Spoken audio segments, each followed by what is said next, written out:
So, Ravi, earlier today you were presenting and you were also involved in a fireside chat on one of our stages. So, can you just take us through some of the main points that were covered during the chat? I'm trying to build things, and I'm trying to build things hopefully with a very simple principle and a hypothesis that machines will play a pretty much a critical role in the next phase of industrialization. In fact, they will play a primary role. They will also be critical to the society. So that's the first principle. If somebody believes in that particular principle, then the second principle happens that a uniform, universal language will appear, which will correlate right from emotions to interactions between humans and machines and anything in between, avatars, robots, and all that stuff. Based on those two principles, I basically presented three papers, all three papers in my personal capacity. One was paper on how to do codification of emotions using machine learning and a little bit of deep learning, which is on AI.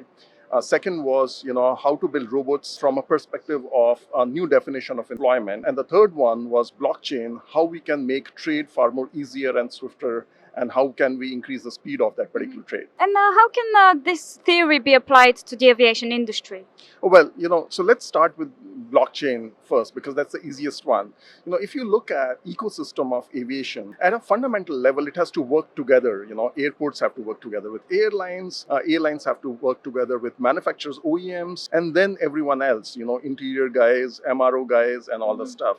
And then, when you start a business, you have to work very closely with multiple divisions or departments within a government, whether it is Ministry of Aviation, Transportation, infrastructure, and so on and so forth. Now, if you actually look at blockchain, or if I call that as a distributed computing plus smart contracts, it can tremendously reduce the time to set up a business. If you look at any airline today, large, small, or something, it takes months, sometimes even years to set up a station. I fundamentally feel that whether a federated or a public blockchain, which can solve this particular problem, there can be a uniform algorithm, uniform set of rules, uniform set of smart contracts, which can actually take the lead time, which is in months of preparation to set up a business. That's first. Second thing, to run the business, moment aircraft comes, what happens to that particular aircraft, what a ground handler has to do, what an MRO has to do, are there any parts which have to come, when this aircraft has to fly, and all that stuff. That can be the run part of the blockchain, which is a difficult thing to do because then the differentiation and all the stuff. But the first thing is a commonality. There's no competitive difference when you set up us. I fundamentally feel that blockchain is something which, this particular sector requires. The second thing is codification of emotions, which is, and this is not related to aviation per se, but overall, competitiveness is becoming far more closely fought across the industry, and specifically with airlines, airports, or something like that. Now, if we consider airlines as good businesses, customer acquisition has to be quantified. And one of the ways of quantifying customer acquisition is to find out which customers are unhappy with your competitors and how to snatch them in.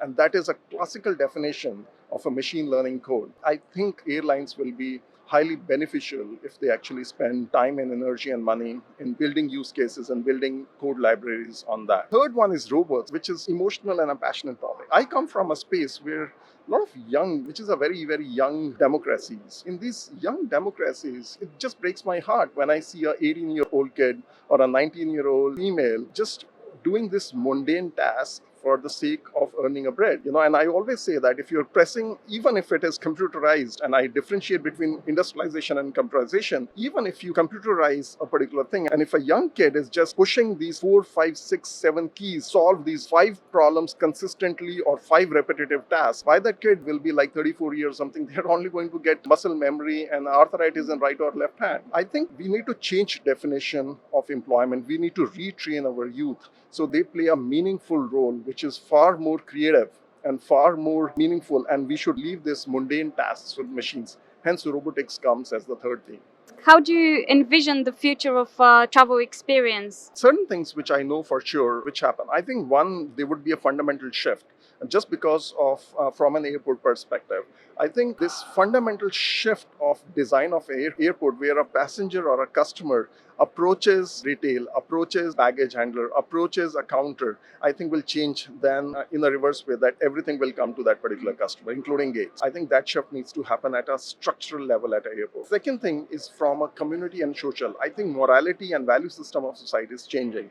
I think airports have this huge opportunity of becoming social hubs. Social hubs will be convergence of Tinders, convergence of Facebook and convergence of LinkedIn, which can actually generate a lot of revenues for airports by giving a lot of other channels for fulfillment, like hotels, like retailers, like airlines, and so on and so forth. I think biggest change which I see outside of an aircraft which will come in this particular industry will be airports. Second will be incremental changes in terms of customer experience, in terms of how do you define premium, how do you define luxury, how do you define economy as a class or something like that. But those will be incremental changes. Third, disruptive change will happen, and that's a gut feel, is in the design and material science of an aircraft. There's too much of pressure on current machine. It has to become lighter, it has to become far more sustainable. I fundamentally feel that somewhere from European Union, which has given are two proven travel methodologies. One is rail and airports, and they compete with each other. Maybe general aviation will come as a very, very strong alternate, somewhere as a hybrid in between them. So third thing will be the design of the machine and the engineering of the machine, the aircraft itself.